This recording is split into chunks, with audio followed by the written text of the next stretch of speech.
जय हिंद दोस्तों, मेरा नाम है झिलमिल और आज से हम लोग एक नया सेगमेंट स्टार्ट कर रहे हैं जो कि है एडिटोरियल एनालिसिस। जैसे कि आपको पता है कि एडिटोरियल एनालिसिस प्री और मेंस के लिए बहुत ज़्यादा इम्पॉर्टेंट है। तो आज से हर वेडनेसडे को हम लोग एडिटोरियल एनालिसिस का ऊपर एक वीडियो बनाएंगे।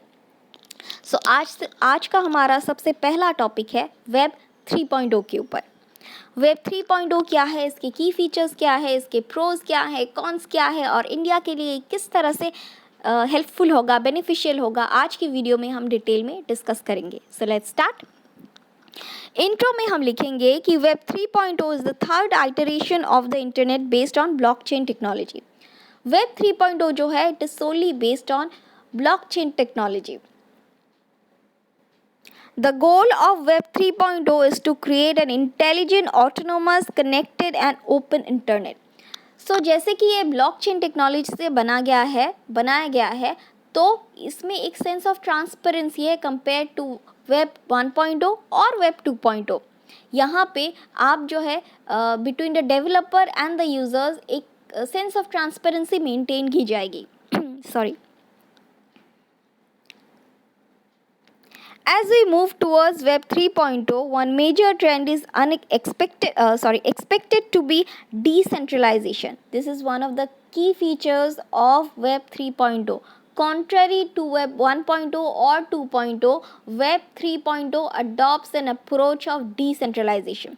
Decentralization मतलब क्या कि जो power है it is not restricted to one authority but is distributed amongst the masses. This is decentralization.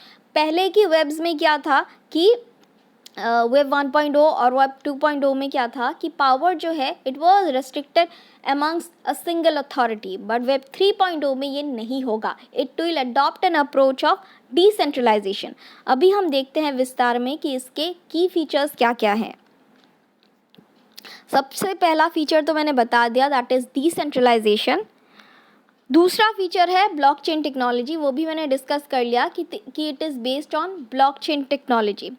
तीसरा फीचर है it is crypto currency enabled. अगर आप ऑनलाइन शॉपिंग करते हो अभी तो आपको या तो कैश ऑन डिलीवरी या credit card, debit card use करके शॉपिंग करना होता है, ठीक है। लेकिन जब वेब 3.0 आ जाएगा तो अगर आपके पास किसी भी तरह का क्रिप्टो करेंसी हो, चाहे वो बिटकॉइन हो, एथेरम हो, कोई भी हो, तो आप उससे शॉपिंग कर सकते हो, ठीक है। अब हम देखेंगे 3 वर्जन्स ऑफ वेब क्या क्या थे, उनमें क्या क्या डिफरेंसेस है। वेब 1.0, 2.0 और 3.0 में किस तरह के डिफरेंसेस देखने को मिलेंगे। वेब 1.0 क्या था कि उसमें सिर्फ आप कंटेंट को रीड कर सकते थे, लेकिन उसमें क्या है टिप्पणी या इंटरप्रेट नहीं कर सकते थे। उसके एग्जांपल्स है गूगल, MSN, उसमें आप जो कंटेंट है उसको रीड कर सकते हो लेकिन उसमें आप लिख नहीं सकते। That was web 1.0। उसके बाद आया वेब 2.0 जहाँ पे आप टिप्पणी कर सकते हो। इसके एग्जाम्पल थे सोशल मीडिया, फेसबुक जो कि अभी तक चल रहा है, फेसबुक, इंस्टाग्राम, यूट्यूब जिसमें वीडियोस के नीचे आप कमेंट कर सकते हो, लाइक कर सकते हो, पैसे कमा सकते हो। तो दिस इज़ वेब 2.0। उसके बाद आता है web 3.0। Web 3.0 represents a new phase in the internet's evolution, a visually dynamic, semantic and spatial way with concept of decentralization, openness and greater user utility। तो यहाँ पे क्या होगा, एक decentralized approach होगा और एक transparency होगी। यहाँ पे जो कोड डाला जाएगा, जिससे एक ऐप मान लो बनाया गया है, तो वो कोड आप जो यूज़र है वो भी एडिट कर सकता है और जो डेवलपर है वो भी एडिट कर सकता है। It would be a transparent mode, it will not be restricted to only the developer, it will not be restricted to a centralised authority, but it will be transferred, the power will be transferred amongst the masses. अभी क्या होता है, अगर कोई भी content that is मान लो कोई vulgar content है, अगर आपको इंस्टाग्राम पे दिखाया गया या यूट्यूब पे दिखाया गया, तो वो जो है यूट्यूब उसको डीमोनेटाइज या फिर वीडियो रिमूव कर देता है, सेंसर कर देता है। लेकिन वेब 3.0 में इस तरह का कोई सेंसर टाइप सिस्टम नहीं होगा, ठीक है। ओपननेस, ट्रांसपेरेंसी होगा। अभी हम देखेंगे what are the pros of web 3.0। जैसे कि मैंने कहा वेब 3.0 जो होगा it will be open and transparent network. Web 3.0 is the open network. All applications and programs are developed using open source network. जैसे कि मैंने कहा open source network के थ्रू ये develop किया जाएगा। Essentially, the code for development, which is a virtual resource, is public for the community and the development process is also kept transparent. यहाँ पे क्या होगा कि जिस कोड से वो डेवलप किया जाएगा, मान लो एक ऐप है वो डेवलप किया जाएगा, इट विल मेड पब्लिक। अभी क्या होता है जिस कोड से एक ऐप डेवलप किया जाता है that code is made private, जिसमें टाइम टू टाइम चेंजेस किया जा सकता है। लेकिन जो वेब 3.0 होगा उसमें कोड जो है it will make public and जो है इट ट्रांसपेरेंसी मेंटेन रहेगी अमंग द डेवलपमेंट प्रोसेस। उसके बाद नेक्स्ट प्रो है ऐप परमिशन। अभी आप देख सकते हो अगर आप कोई ऐप डाउनलोड करते हो तो आपको परमिशन ग्रांट करना पड़ता है कि allow your system to access permission from this, तो you have to grant permission. लेकिन वेब 3.0 में ऐसा परमिशन का सिस्टम नहीं होगा। अगर आप डाउनलोड करोगे तो वो ऑटोमेटिकली परमिटेड ही माना जाएगा।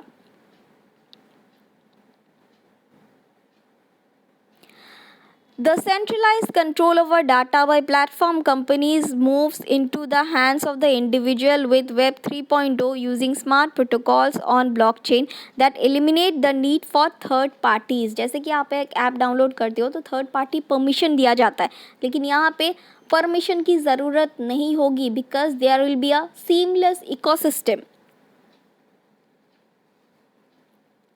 तीसरा है personalised experience. It will be AI based, machine learning based, internet of things based, so it will use different advanced technologies. तो इसीलिए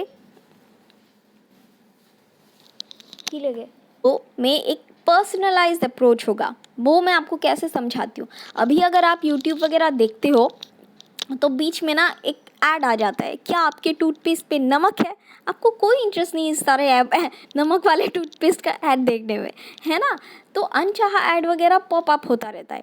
लेकिन यहाँ पे क्या होगा कि पर्सनलाइज एक्सपीरियंस, आपको जो चीज़ों में इंटरेस्ट है, आप जो चीज़ें देखना चाहते हो, आपको वेब 3.0 वही दिखाएगा। मान लो आपको कुकिंग में इंटरेस्ट है तो आपको कुकिंग रिलेटेड वीडियोस या cooking related ads, nutrition related ads वही सब पॉप अप होंगे। लेकिन या अनचाहे ऐड या अनचाही चीज़ें नहीं पॉप अप होंगे किधर भी। That is one of the unique feature of web 3.0। उसके बाद आता है इंडिपेंडेंट मोनेटाइजेशन। इंडिपेंडेंट मोनेटाइजेशन, अभी आप यूट्यूब का ही एग्जांपल ले लो। यूट्यूब के मोनेटाइजेशन के बहुत रूल्स है कि ये इतने सारे सब्सक्राइबर्स होने चाहिए इतने दिनों में, इतने सारे लाइक्स या व्यूज़ होने चाहिए तभी आपको मोनेटाइजेशन। और यूट्यूब अपनी मोनेटाइजेशन पॉलिसी जो है वो काफ़ी टाइम टू टाइम चेंज करता रहता है। लेकिन यहाँ पे मोनेटाइजेशन जो है अर्न करना काफ़ी ज़्यादा ईजी होगा compare to other platforms, right. जब वेब 3.0 आएगा तो पैसे कमाना फ्रॉम द वेब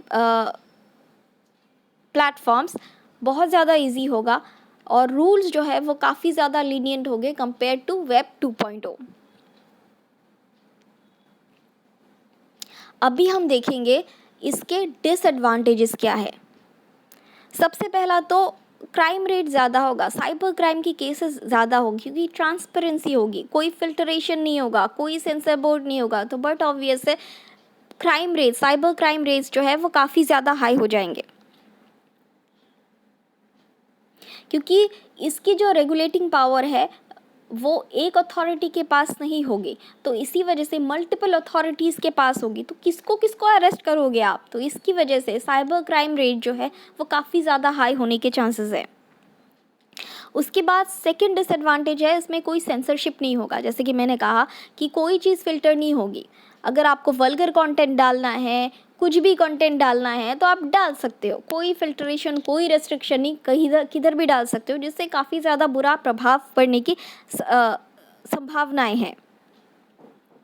उसके बाद है नो ग्रीवियंस मैकेनिज्म, क्योंकि बहुत सारी मल्टीपल अथॉरिटीज़ होगी इसको कंट्रोल करने के लिए, तो ग्रीवियंस करोगे किसके ऊपर करोगे, पता ही नहीं होगा कौन कौन किसको चला रहा है, तो बहुत सारी मल्टीपल अथॉरिटीज़ होगी, इसलिए no proper grievance redressal mechanism होगा। अभी अगर कोई गलत होता है तो आप साइबर क्राइम पे रिपोर्ट कर सकते हो, फिर उसके ऊपर एक्शन लिया जा सकता है, लेकिन यहाँ पे कोई ग्रीवियंस रिड्रेसल मैकेनिज्म नहीं होगा।